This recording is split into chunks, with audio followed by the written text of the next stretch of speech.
আমাকে নিয়ে হাসি ঠাট্টা করছে, আমি কোনো প্রতিবাদ করিনি অ্যান্ড করবো না। আমি জাস্ট ওয়েট অ্যান্ড সি, দেখি। প্রতিনিয়তই মানুষ নতুনত্ব দেখতে চায়। একজন চিত্রনায়িকার জন্য কিন্তু বিজনেস অনেক বেশি ইম্পর্টেন্ট। আমরা যেহেতু চিত্রনায়িকা, চলচ্চিত্র জায়গাটা একটা সময় গিয়ে না আসলে আমাদের অফ করে দিতে হয়, কারণ চলচ্চিত্র বা এই যে সোশ্যাল জায়গাটা বা আমরা যে হচ্ছে গিয়ে আর্টিস্ট, আমাদের তো একটা এন্ডিং আছে। খুব স্বাভাবিক, যখন আমি কোটি টাকার কাবিন করেছি সেই দিনের অপু বিশ্বাস, আজকে 2026-এর অপু বিশ্বাস, কখনোই আমার গ্ল্যামার, আমার কাজ আপনারা কিন্তু মেলাতে পারবেন না। চেঞ্জেস আসবে এবং এই বিনোদন জগৎটা হচ্ছে প্রতিনিয়তই মানুষ নতুনত্ব দেখতে চায়, নতুনত্ব পছন্দ করে। অবশ্যই একটা সময় যেমন আমি শাহরুখ খানকে পার্সোনালি পছন্দ করতাম, কাজলকে পছন্দ করতাম, কুছ কুছ হোতা হ্যায় সিনেমা দেখেনি এমন কোনো কেউ নেই, দিললে দুলহন লে যায়েঙ্গে এমন কেউ নেই, বাট তারপরে কিন্তু আমরা এসে কৃতি সাননকে দেখতে চাই, সারা আলি খানকে দেখতে চাই। তো আমাদের এই জগৎটা আসলে চেঞ্জেস, চোখের সৌন্দর্য, ভালো লাগার সৌন্দর্য, আবেগের সৌন্দর্য। তো সেই জায়গা থেকে আমি বলবো যে আমি যেহেতু একজন চলচ্চিত্র নায়িকা, আর এই বিউটিফিকেশন অর্থাৎ পার্লারের সাথে কিন্তু আমি সেই বলতে পারেন শুরু থেকেই জড়িত। এই কারণে আমি আমার প্রফেশনটাই যেহেতু মেকআপ ওরিয়েন্টেড, স্কিন ওরিয়েন্টেড, কারণ আমাকে আপনারা যখন স্ক্রিনে দেখেন তখন আমাকে হয়তো সুন্দরভাবে দেখেন, আবার যখন মেকআপ ছাড়া অনেকে দেখেন তখন আমি কিভাবে স্কিন কেয়ার করি, মেনটেন করি। তো এই প্রশ্ন উত্তরগুলো কিন্তু একটা নায়িকা বা অ্যাক্ট্রেসের সাথে কিন্তু ওতপ্রোতভাবে জড়িত। আর সবথেকে ইম্পর্টেন্ট ব্যাপার হচ্ছে যে আপনারা জানেন যে একটা সময় আমি আমার ফেস নিয়ে অনেক বেশি সাফার করেছিলাম। তো অনেক বেশি সাফার করার কারণে সেটাকে আবার ঠিকঠাকও আমি করেছি। তো এই যে আমার এক্সপিরিয়েন্স, আমার যে জার্নি, সেটা কিন্তু আমি বিউটিফিকেশনে দেখেছি। তো সর্বোপরি একটি কথাই বলবো, আমার কাছে মনে হয়েছে যারা বা যেসব মানুষরা আমাকে মানে মনে করে, আমাকে চিন্তা করে, আমার ভালো মন্দ জানতে চায়, তখন আমার দায়িত্ব জায়গাটা মনে হয় যে ওকে ফাইন, আমি যখন আমার একটা প্রতিষ্ঠান দিব, সেই প্রতিষ্ঠান থেকে যখন আমি এই ইনফরমেশনটা দিব সেটা অথেন্টিক হবে, বিশ্বাসযোগ্য হবে, ভালো লাগাটা বেড়ে যাবে। পাশাপাশি অবশ্যই আমি যে কথাটা আগে বলছিলাম যে একজন চিত্রনায়িকার জন্য কিন্তু বিজনেস অনেক বেশি ইম্পর্টেন্ট, সেটা তাদের ভালো লাগার জায়গা থেকে। টানা তৃতীয়বার অর্জন করেছে দেশের সেরা সুপার ব্র্যান্ড স্বীকৃতি বসুন্ধরা টিস্যু।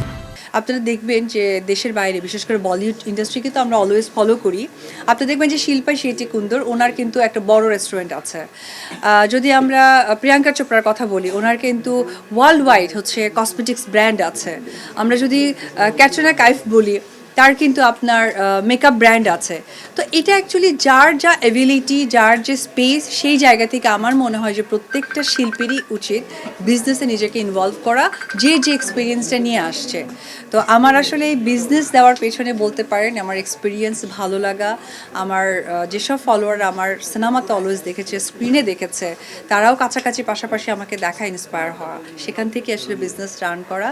আজকে signature baby beauty parlour and বুটিক্সের সেকেন্ড ব্রাঞ্চ, আমার ফার্স্টটা হয়েছে আফতাবনগর, এটা হচ্ছে নিকেতন ব্লক সি, আমি এই ঠিকানাটা অবশ্যই বলে দেবো, ব্লক সি আর রোড নাম্বার 6 নম্বর রোড। সো 43 নম্বর হাউস। দেখেন, আমার থেকে আমার সাংবাদিক ভাইরা মুখস্থ রেখেছে। সো আসলেই এটা ব্লেসিং আমার জন্য, কারণ ইন্ডাস্ট্রিতে আমি থাকবো না, কিন্তু তারা যে আমাকে রেসপেক্ট বা সম্মানটা করে, এটা থেকে যাবে।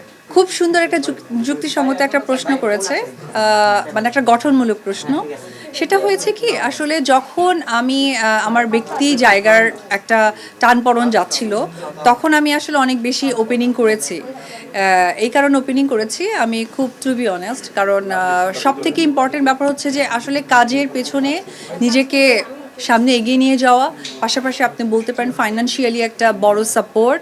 যেহেতু আমার সেই সময়টা ফিজিক্স ফিটনেসের জায়গাটা আমি একেবারেই প্রস্তুত ছিলাম না একজন নায়িকা হিসেবে, তারপর হয়তো টুকটাক কাজ করেছি, হয়তো দায়িত্ব জায়গা থেকে বা কমিটমেন্টের জায়গা থেকে, সেই জায়গা থেকে আমার আসলে ওপেনিংটা করা হয়েছে। কারণ ওপেনিংটা আসলে একটা আর্টিস্ট তার গুড প্রেজেন্টেশন দিয়ে ওপেনিং করে এবং সুন্দর একটা ব্যবসা প্রতিষ্ঠানের যাত্রা শুরু করার জন্য আহ্বান জানায় আমার দর্শকদের মাধ্যমে এবং সাংবাদিক ভাই বোনদের মাধ্যমে।